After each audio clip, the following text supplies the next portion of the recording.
السلام علیکم ورحمۃ اللہ وبرکاتہ۔ آپ سب سسٹر کے لیے اللہ تعالیٰ سے دعا کرتی ہوں کہ اللہ تعالیٰ آپ سب کو صحت، تندرستی والی، ایمان والی اور اسلام والی زندگی دے۔ آج انشاءاللہ العزیز اللہ تعالیٰ کے فضل و کرم سے ہم پڑھیں گے لیسن نمبر 54، پارہ نمبر 18، سورۃ النور مدنیہ اور آیت نمبر 63۔ اب ہم پڑھنا شروع کرتے ہیں۔ اعوذ باللہ من الشیطان الرجیم، بسم اللہ الرحمن الرحیم۔ لا نہ تجعلوا تم بنا لو، لا تجعلوا نہ تم بنا لو، دعاء بلانے کو، دعاء الرسول رسول صلی اللہ علیہ وآلہ وسلم کے بلانے کو یا آپ صلی اللہ علیہ وسلم کے پکارنے کو، بینکم اپنے درمیان یا آپس میں، کا دعائی جیسے بلانا یا پکارنا، بعدکم تمہارے بعض کا، بعدن بعض کو، جیسے پکارنا تمہارے بعض کا بعض کو، یعنی جیسے تمہارا ایک دوسرے کو پکارنا۔ قد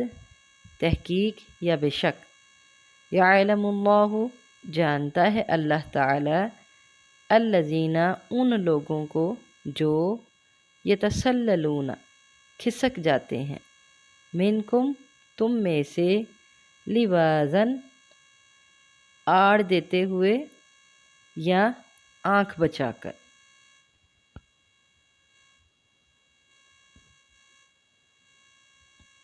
فلیحذر، یہ لام کا ترجمہ پہلے ہم نے چاہیے پڑھا تھا، چاہیے بھی پڑھ سکتے ہیں یا لازم ہے۔ فلیحذر سو لازم ہے کہ ڈریں یا چاہیے کہ ڈریں، الذین وہ لوگ جو، یخالفون پیچھے رہتے ہیں، خالف کا مطلب پیچھے رہ جانا، یخالفون پیچھے رہ جاتے ہیں یا رہتے ہیں، عن امرہ اس کے حکم سے، اس سے مراد نبی صلی اللہ علیہ وسلم کے حکم سے، ان یہ کہ تصیبہم تصیب پہنچے، ہم ان کو، تصیبہم یہ کہ آ پہنچے ان کو،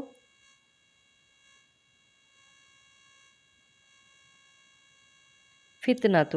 کوئی فتنہ یا مصیبت یا آزمائش، او یصیبہم یا آ پہنچے ان کو، عذاب علیم دردناک عذاب، عذاب عذاب، علیم دردناک یا درد دینے والا۔ تو ہماری آیت کمپلیٹ ہوئی۔ السلام علیکم ورحمۃ اللہ وبرکاتہ۔ اب انشاءاللہ العزیز ہم لیسن نمبر 54 اور آیت نمبر 63 کی ڈیٹیل کریں گے۔ اعوذ باللہ من الشیطان الرجیم، بسم اللہ الرحمن الرحیم۔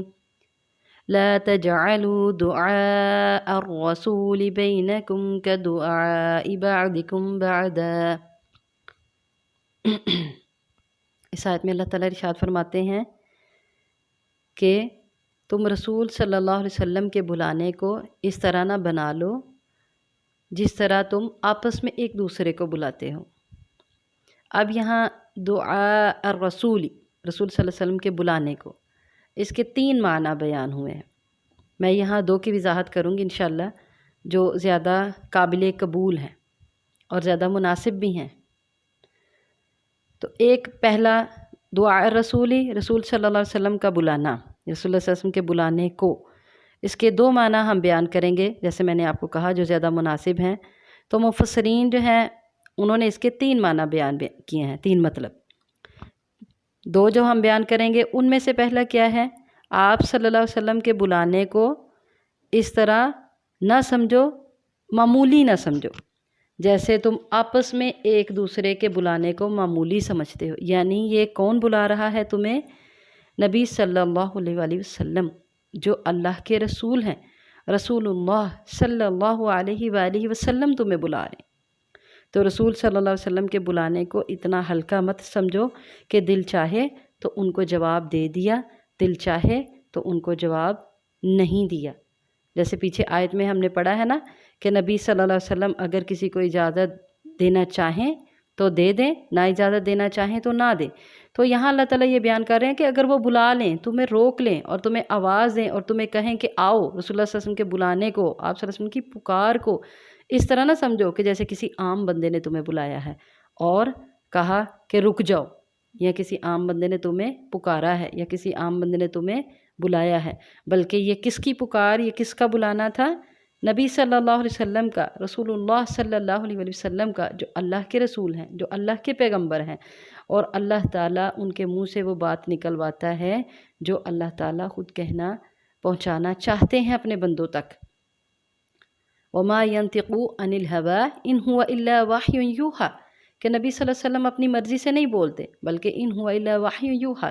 یہ وہی ہے جو اللہ تعالیٰ نبی صلی اللہ علیہ وسلم کی طرف کرتے ہیں اور پھر نبی صلی اللہ علیہ وسلم آگے لوگوں کو بتاتے ہیں۔ تو پہلا مطلب کیا ہے کہ نبی صلی اللہ علیہ وسلم کے بلانے کو ایک دوسرے کے بلانے کی طرح مت سمجھو کہ آپ صلی اللہ علیہ وسلم نے بلایا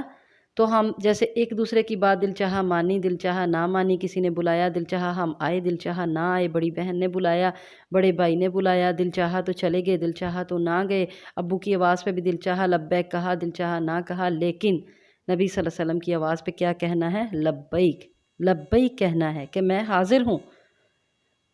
دوسرا اس کا معنی مفسرین کیا بیان کرتے ہیں کہ نبی صلی اللہ علیہ وسلم کو ایسے مت پکارو جس طرح سے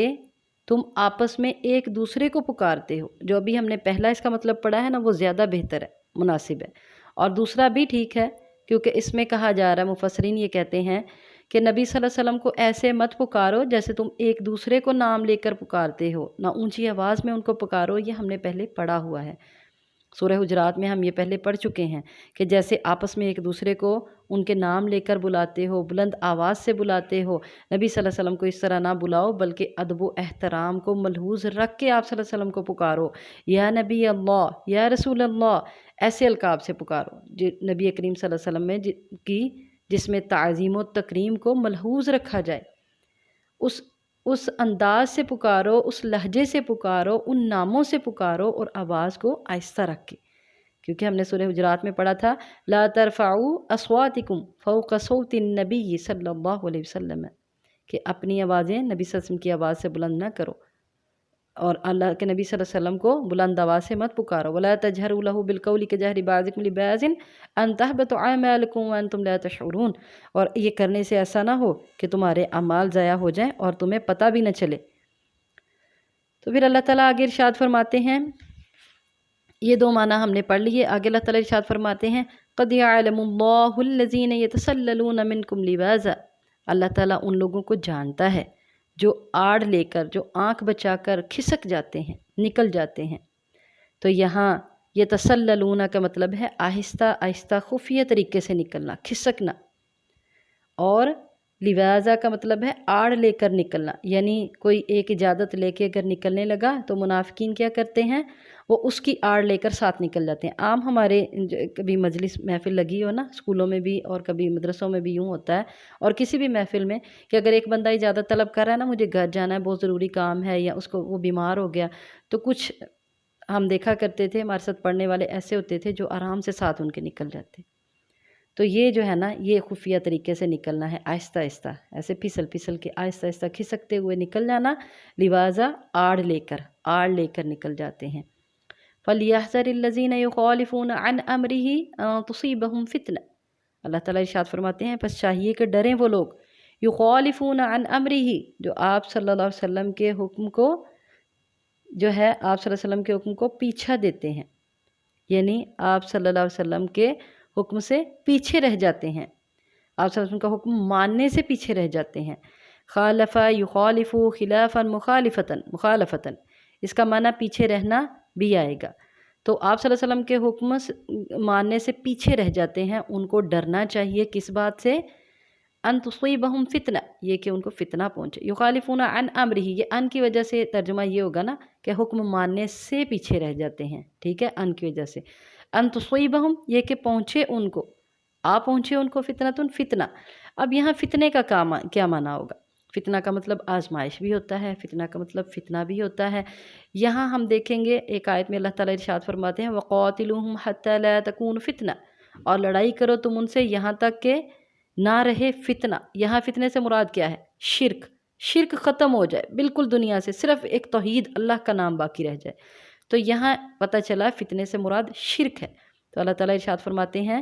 کہ یہ جو اللہ تعالیٰ کے نبی صلی اللہ علیہ وسلم کا حکم ماننے سے جو ہے پیچھے رہ جاتے ہیں، تو ان کو اس بات سے ڈرنا چاہیے کہ ان کو فتنہ پہنچے، یعنی وہ شرک میں کہیں مبتلا نہ ہو جائے، کہیں بدعت میں، شرک و کفر و شرک میں مبتلا نہ ہو جائیں، ان کو اس بات سے ڈرنا چاہیے۔ تو پتہ چلا کہ نبی صلی اللہ علیہ وسلم کی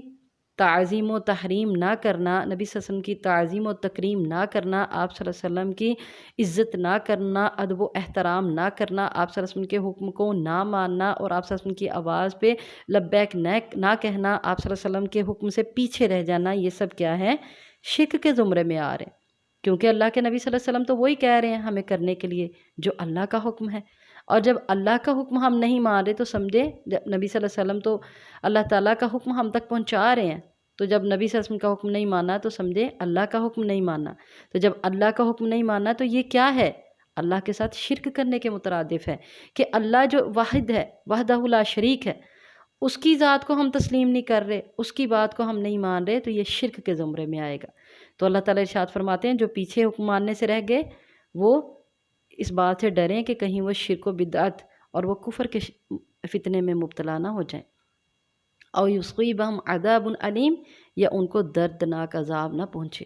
کہیں ایسا نہ ہو کہ ان کو دردناک عذاب آ پہنچے۔ وہ کسی بھی صورت آ سکتا ہے، وہ دنیا میں بھی آ سکتا ہے، زندگی میں بھی آ سکتا ہے، اور مرنے کے بعد بھی آ سکتا ہے، اور زندگی میں بھی نبی کریم صلی اللہ علیہ وسلم کی پکار پر لبیک نہ کہنے والوں پر بہت زیادہ جو ہے وہ عذاب مختلف طریقوں سے آیا کرتے تھے،